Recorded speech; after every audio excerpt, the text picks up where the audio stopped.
Hello friends, enjoy village કુકિંગમાં આપનું સ્વાગત છે। આજે આપણે બનાવવાના છીએ તાજા ગુંદાનું તાજું અથાણું। એના માટે મેં 300 ગ્રામ ગુંદા લઈ એના ડીટિયા કાઢી અને સાફ કરી લીધા છે।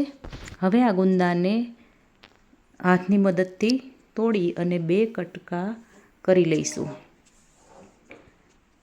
એક પછી એક બધા ગુંદાને આવી રીતે બી કાઢી અને પેપર ઉપર મૂકી દઈશું। હવે આપણે ખાટા પાણીમાં આના 2 કટકા કરી અને બોળી દઈશું, જેથી કરીને એનું શીર હોય એ ચિકાશ બધી એમાં નીકળી જાય।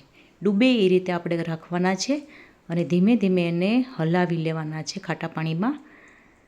હવે આ ખાટા પાણીમાં રાખ્યા પછી 5 મિનિટ બાદ એને કોરું કપડું લઈ અને બધા ગુંદાને સાફ કરી લેવાના છે, એટલે એની બધી ચિકાશ છે ધીમે ધીમે નીકળી જાય અને એકદમ કોરા સરસ મજાના ગુંદા તૈયાર થઈ જાય।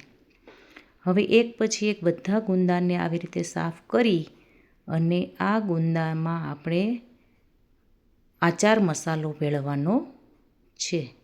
તો આ બધા ગુંદાને સાફ કરી લીધા છે। હવે તમે જોઈ શકો છો કે એકદમ ચોખ્ખા કરી લેવાના છે। હવે એક વાસણમાં 100 ગ્રામ મેથીના કુરિયા લીધા છે અને તેલ છે એ ગરમ કરવા માટે મૂકી દીધું છે। હવે આ તેલ એકદમ ગરમ થઈ જાય એટલે આપણે મેથીના કુરિયામાં એડ કરવાના છે મસાલા। તો એના માટે એક ખાડો કરી દીધો છે મેં, વચ્ચે ખાડો કરી બધું હિંગ નાખવાની છે, લવિંગ ઉમેરી દેવાના છે તમારે, બીજી કાંઈ વસ્તુ નાખવાની નથી। હવે તેલ એકદમ ગરમ થઈ જાય એટલે એમાં નાખી દેવાના કુરિયામાં તેલ અને તરત જ ઢાંકી દેવાનું છે।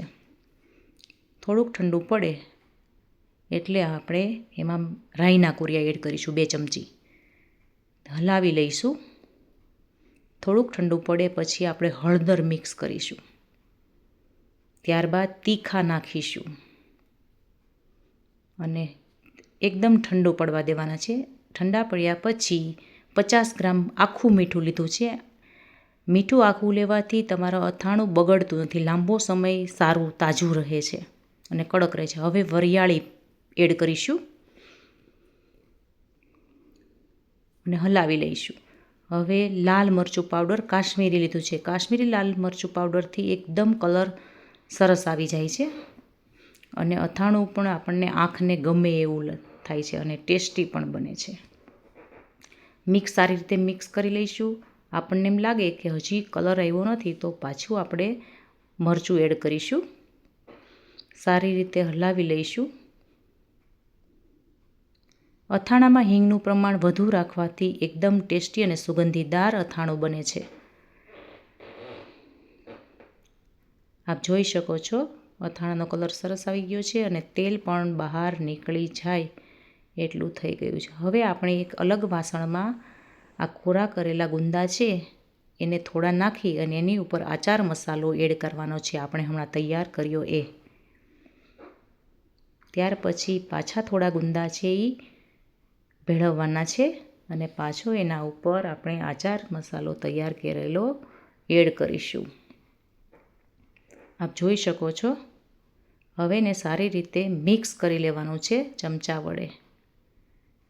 તો રેડી છે આપનું ગુંદાનું અથાણું, તાજું અને મસ્ત મજાનું ગુંદાનું અથાણું, અને લાંબો સમય સાચવી શકો છો। Thank you.